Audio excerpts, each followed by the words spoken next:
sebentar azan dulu, tunggu sampai azan selesai ya. Kita berhenti dulu 5 menit sampai azan selesai.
Oke, saya mulai lagi ya.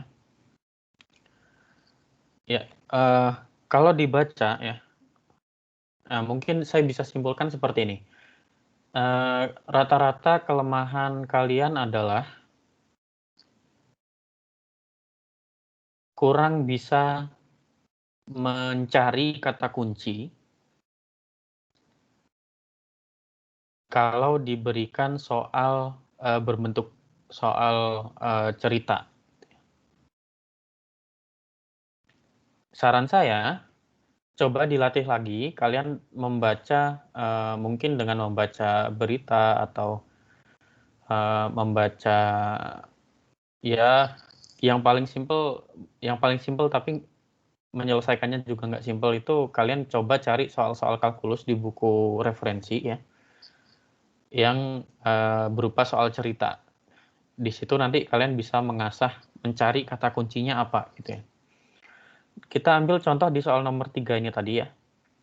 Perintah pertama adalah membaca dan menyimpan ke dalam 4 buah array ini ya.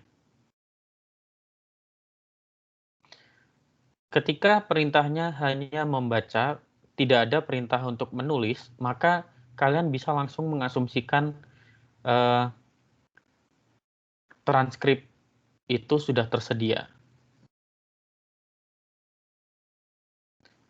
Ya. Nah, untuk 3A kebanyakan kesalahannya adalah kalian memasukkan data, melakukan input data langsung ke dalam array, baru datanya dituliskan ke dalam transkrip.txt ke bentuknya seperti ini. Gitu. Itu terbalik. Jadi jangan terbalik kalau dikasih soal A maka B, jawabnya jangan B maka A gitu ya. Jadi kata kuncinya di sini adalah membaca kemudian menyimpan ke dalam 4 array. Kemudian soal yang kedua di soal nomor 3 adalah menambahkan data baru. Menambahkan data baru ini kan simple ya sebenarnya. Kalau kita ingat materi yang awal, menambahkan data baru, kalau kalian lihat contoh di yang saya buat ya, berarti kita menyiapkan data barunya apa saja gitu ya. Di sini ini bisa bebas ya. Jadi ada beberapa, malah tidak ada yang sama dengan jawaban saya, tapi ada yang nilainya tetap saya kasih maksimal gitu ya. Karena perintahnya hanya menuliskan gitu ya, menambahkan data. Sebenarnya kodenya hanya bagian yang ini saja untuk menuliskan data. Dan ini materi di slide pertemuan yang pertama. Hanya menuliskan seperti ini. Dengan hanya menjawab kode sependek ini pun kalian sudah dapat nilai 10 gitu. Karena perintahnya hanya menulis.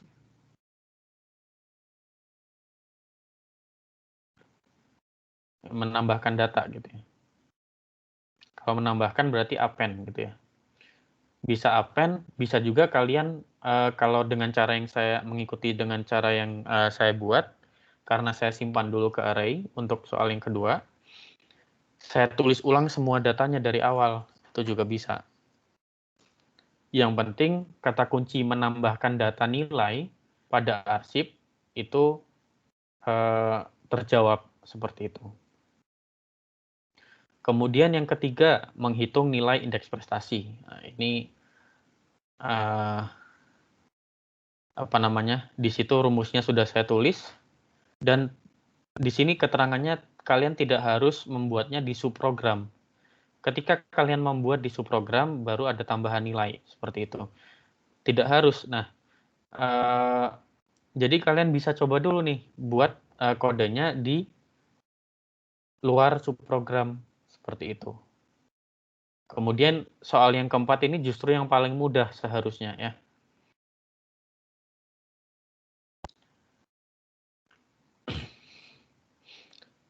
Kalau kita kembali ke soal yang pertama, misalkan, soal nomor 1.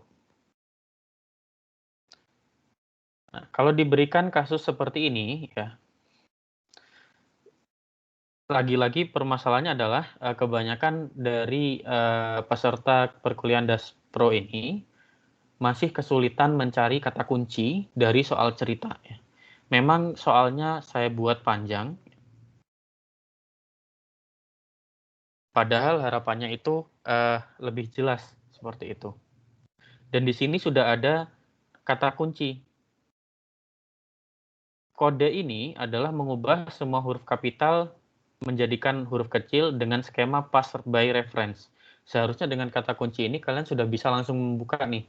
Oh, buka slide subprogram tentang pass by reference. Gimana caranya? Di sini bahkan saya berikan contoh teks ini outputnya menjadi seperti ini. Huruf kecil semua. Tapi ternyata setelah dijalankan hasilnya tidak sesuai yang diharapkan. Kesalahannya di mana? Itu yang harus kalian cari.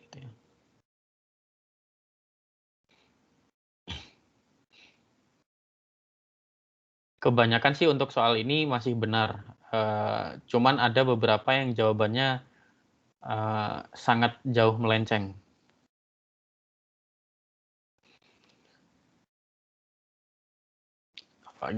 Nomor A ini paling mudah ya, kalian cukup buka slide pertemuan 3, halaman 15.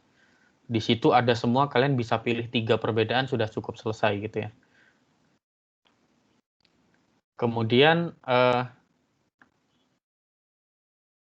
Oh ya Pak mau curhat Pak. Iya, silakan.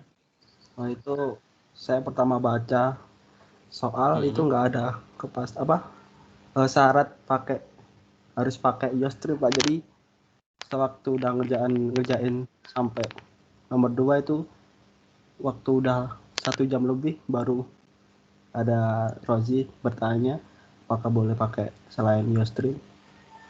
Jawabannya tidak Pak, jadi saya kerombak semua. Itu yang bikin waktu lama sih Pak.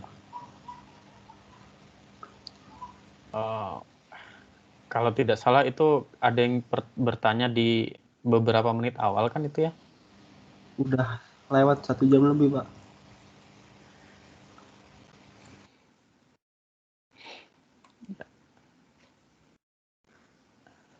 Ada lagi nggak yang lain? Saya kasih waktu 4 menit lagi nih.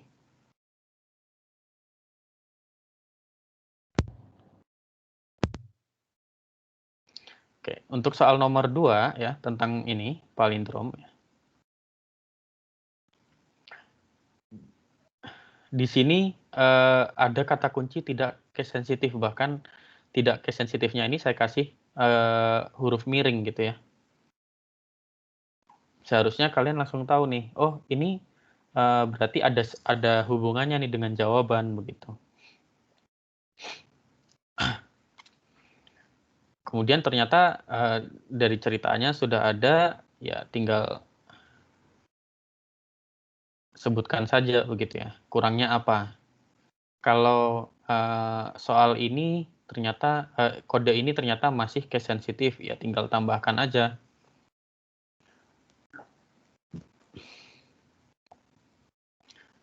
Dan seterusnya ya. Ya, intinya bagi saya kalau kalian diminta untuk mengerjakan sesuatu ya, ini sangat penting terutama ketika nanti kalian ingin melanjutkan ke dunia kerja atau mungkin melanjutkan ke jenjang selanjutnya gitu, ke S2 atau seterusnya. Membaca situasi itu sangat penting ya. Jadi membaca, harusnya kalian sudah belajar ya di critical thinking atau creative problem solving tentang ini gitu ya. Tapi nggak apa-apa, nanti itu akan semakin bagus dengan seiring berjalannya waktu, semakin banyak kalian latihan, akan semakin terasah kemampuan untuk mencari kata kunci itu tadi.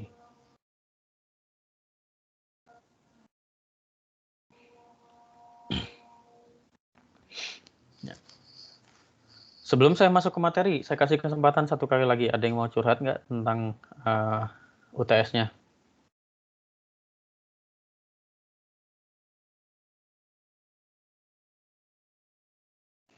Oke, kalau nggak ada, kita masuk ke materi ya. Materi hari ini bisa dibilang sebagai ekstensi dari array ya, lanjutan dari array satu dimensi, yaitu tentang matriks.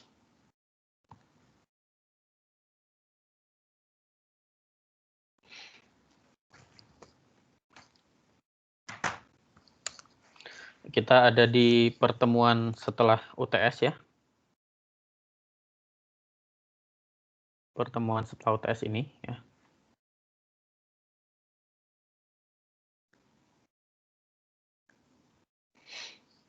Kita akan belajar tentang matriks hari ini. Tujuannya adalah mahasiswa mampu memahami kegunaan array multidimensi.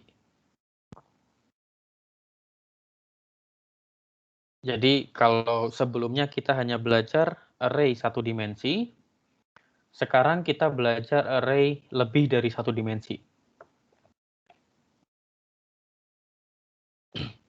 Kemudian nanti salah satu tujuannya lagi agar mahasiswa mampu menggunakan notasi pendefinisian dan pengacuan array multidimensi dengan benar. Materinya hanya 3, yaitu tentang apa itu matriks, kemudian bagaimana kita mengakses matriks di dalam bahasa pemrograman C++, kemudian bagaimana kita mengisi nilai sebuah matriks. Kalau kemarin di array bukan kemarin ya, maksudnya di pertemuan-pertemuan sebelumnya tentang array dimensi 1, array 1 dimensi, kita belajar tentang tipe data compound, yaitu kumpulan nilai-nilai yang memiliki di tipe data sama, kita kumpulkan menjadi satu, menjadi sebuah array. Matriks multidimensi itu sebenarnya sama ya. Jadi kalau kemarin compound dari tipe data primitif, sekarang compound dari tipe data compound. Kalau kita lihat, kita punya matriks satu dimensi, tipenya sama dengan matriks satu dimensi yang lain, dan semuanya memiliki ukuran yang sama. Syaratnya semuanya memiliki ukuran panjang yang sama. Nah, ketika mereka punya tipe data sama, ukuran dimensinya sama, kita bisa kumpulkan lagi menjadi sebuah array yang lebih besar. Yang sekarang dia mempunyai beberapa dimensi ya. Misalkan untuk matriks itu berarti ada 2 dimensi. Dimensi pertama itu n, dimensi kedua adalah m.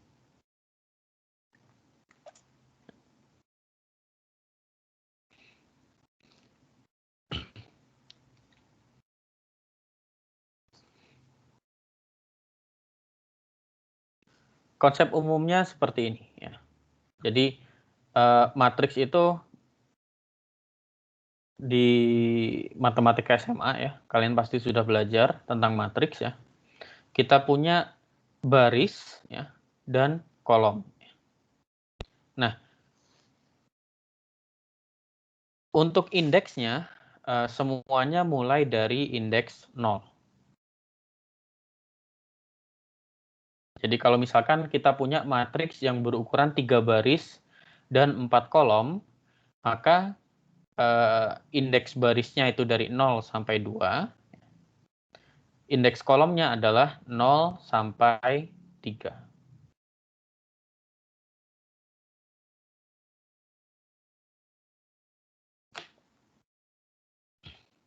Contoh penggunaannya misalkan kita diberikan sebuah gambar berwarna hitam putih. Nah, gambar berwarna hitam putih itu sebenarnya adalah sebuah matriks. Sebuah matriks yang isinya adalah nilai-nilai intensitas warna putih atau hitam ya. Intensitas warna hitam sepertinya ya. Jadi kita punya foto misalkan ya. Kita punya foto, kalau kita pindahkan ke program gitu ya. Kita mau baca foto itu ke dalam kode program kita, maka program kita akan membaca foto itu sebagai sebuah matriks. Kalau hitam putih sebagai sebuah matriks, tapi kalau berwarna nanti ada lebih dalam lagi ya. Jadi matriksnya ada beberapa lapis. Gitu. Nah, contoh penggunaan ini sangat menarik karena apa? Misal kita diberikan sebuah gambar ya yang berukuran sangat besar gitu ya. Ukuran penyimpanannya misalkan berapa puluh megabyte. Dari misalkan 50 megabyte gitu satu foto. Warnanya hitam putih. Nah,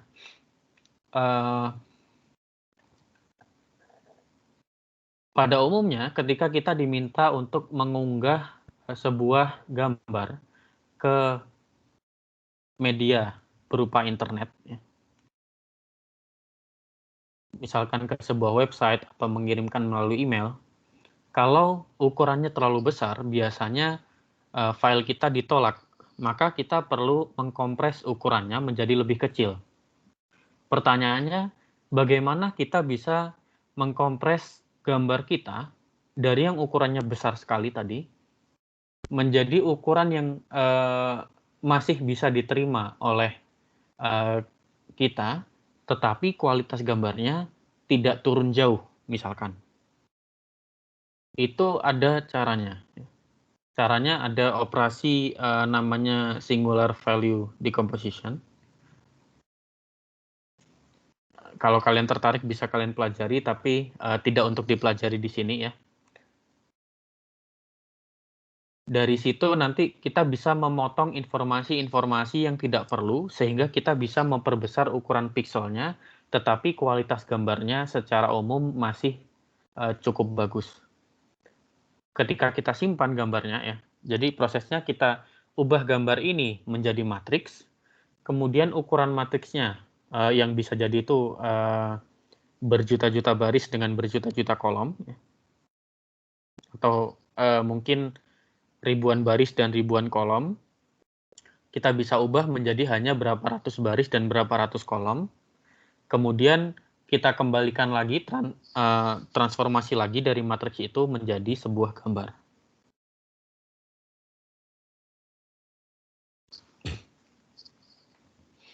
Dari situ kita bisa mendapatkan gambar, sekali lagi, yang kualitasnya masih bisa diterima, ya, tapi ukurannya bisa jauh lebih kecil. Ini diantara manfaat penggunaan matriks. Sampai sini ada pertanyaan?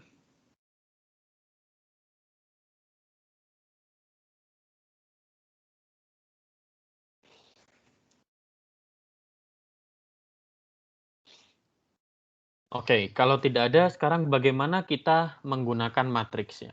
Sama dengan ketika kita ingin menginisiasi sebuah array satu dimensi, ya. Untuk menginisiasi sebuah matriks, maka prosedurnya adalah menuliskan tipe datanya, spasi, nama variabelnya, nama variabel matriksnya, kemudian berapa besar ukuran baris dan berapa besar ukuran kolom. Contohnya kita ingin membuat matriks dengan nama matriks, M-A-T-R-I-K-S, yang seluruh elemennya bertipe data integer. Dan ukurannya adalah 4 baris dan 5 kolom. Ini contohnya ya. Atau kita ingin membuat matriks angka yang isinya bilangan real, ya, yaitu tipe data float, dan ukurannya adalah 3 baris dan 3 kolom. Atau kita bisa membuat juga matriks isinya string, ya, dengan nama, ukurannya adalah 100 dan 2, ya, 100 baris dan 2 kolom, misalkan. Untuk mengisinya, maka kita pasti karena kita punya elemen baris dan elemen kolom, ya. Yang paling awal ini adalah contoh pseudocode.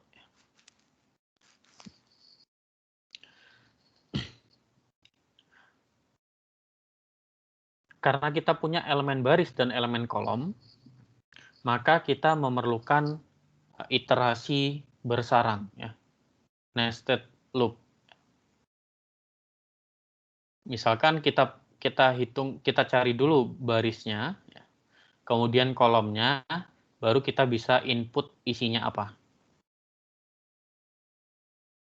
Atau contoh langsung di bahasa pemrograman C++ adalah seperti ini.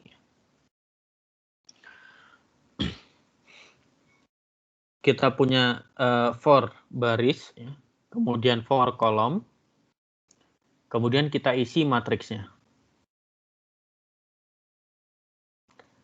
Atau misalkan kita bisa juga inisialisasi langsung di awal, ya. String nama 102 kita inisialisasi di awal, isinya adalah seperti itu. Jadi kita bisa inisialisasi misalkan 3 baris pertama isinya adalah nama depan, nama belakang yaitu Tony, kemudian Stark, kemudian Bruce Banner, Natasha Romanoff misalkan. Ini diantara cara mengisi matriks ya. Kalau kita mau langsung menginisialisasi di awal, maka kita menggunakan kurung Kurawal.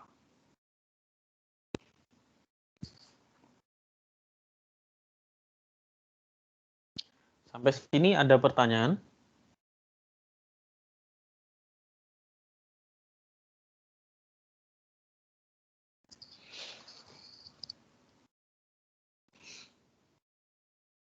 Oke, kemudian sekarang bagaimana kita bisa mengakses sebuah matriks?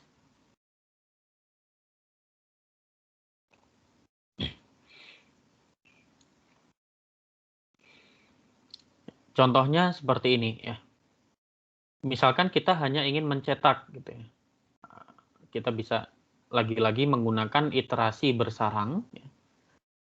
Kemudian isinya baru apa yang mau kita lakukan.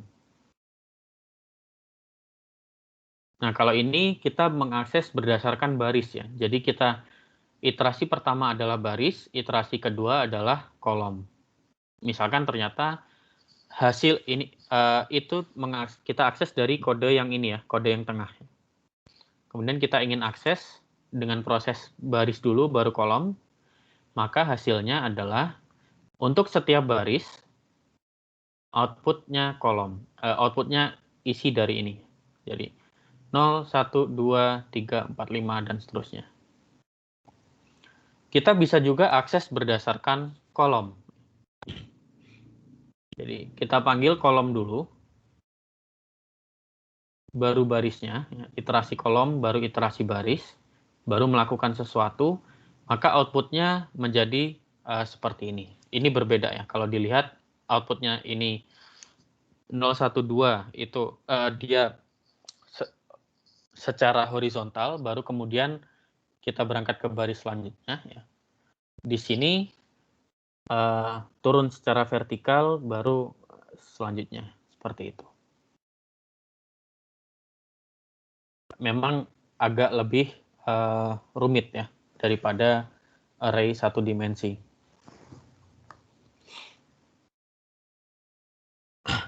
Nah, untuk mengakses matriksnya sama seperti array satu dimensi ya. Kita cukup memanggil dengan menunjuk indeksnya yang mana. Jadi indeks satu ini misalkan bilangan A adalah dari variabel matriks pada baris 1 kolom 2. Misalkan seperti itu ya. Kita juga bisa melakukan operasi seperti ini.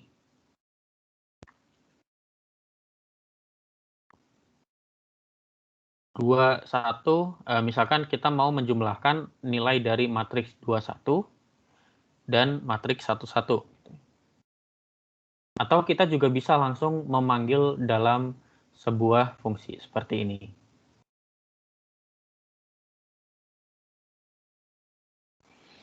Nanti kalau kita ada waktu mungkin agak sedikit ke belakang, kita akan belajar bagaimana passing parameter berupa tipe data array ke dalam sebuah subprogram, tapi tidak di pertemuan kali ini ya.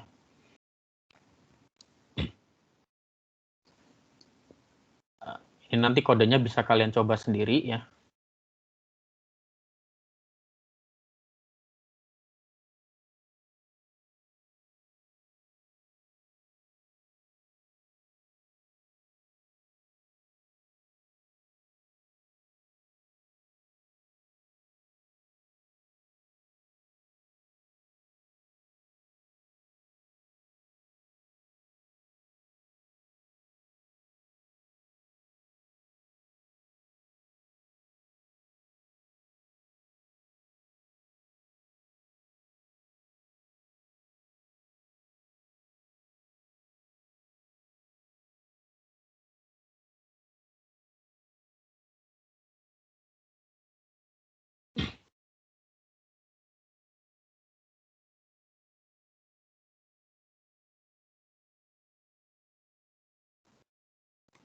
Halo, maaf tadi koneksi internet saya agak terputus.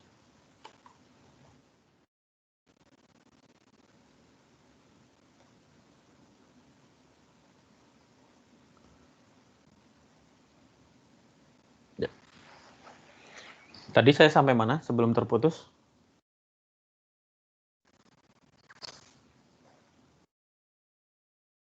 Sampai contoh, Pak. Contoh yang ini. Iya itu, Pak. Oke. Untuk mencetak algoritmanya seperti ini ya. Jangan bingung ya, ini memang bukan kode C++, tapi ini pseudocode. Contoh untuk mencetak, misalkan kita mencetak berdasarkan baris. Gitu. Seperti ini, maka outputnya adalah ini.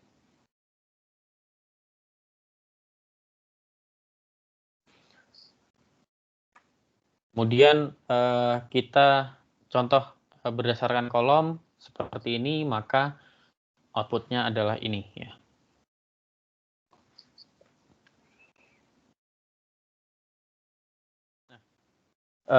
Ini bagian terakhir dari slide untuk pertemuan hari ini ya. Kita ambil contoh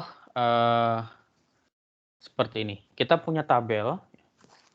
Kalau kita hanya mengetahui bagaimana mengakses array dimensi 1, array 1 dimensi ya, maka di sini kita memerlukan beberapa variabel. Misalkan variabel pelajar SMP, variabel pelajar SMA, variabel mahasiswa, variabel lain-lain.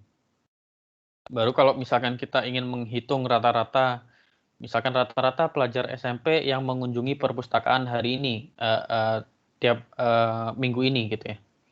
Maka kita jumlahkan SMP 0, 1, 2, 3, 4 dibagi 5. Kalau kita mau menghitung untuk hari Senin, maka kita menjumlahkan beberapa variabel yang berbeda, ya, variabel array yang berbeda pada indeks yang sama. Kalau tadi kita menjumlahkan kolom, maka nama variabelnya sama, indeksnya beda. Kalau di sini yang menjumlahkan baris, nama variabelnya beda, kolomnya, indeksnya sama. Di sini kita butuh 4 variabel. Tapi kalau dilihat di sini semuanya adalah bilangan bulat. Kita bisa kumpulkan menjadi sebuah array dimensi 2. Array dimensi 2. Jadi di sini kita hanya butuh satu variabel saja.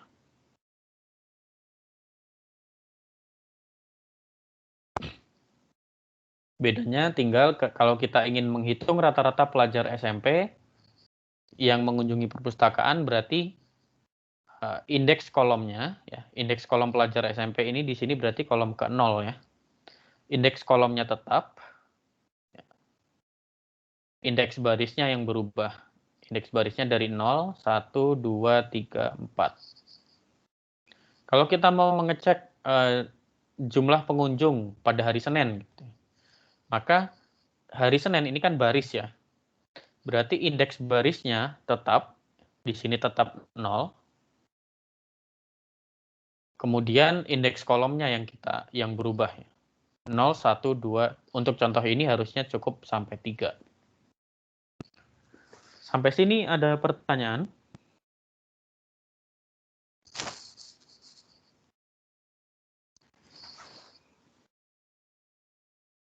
Kalau tidak salah itu slide terakhir ya. Sampai sini ada pertanyaan?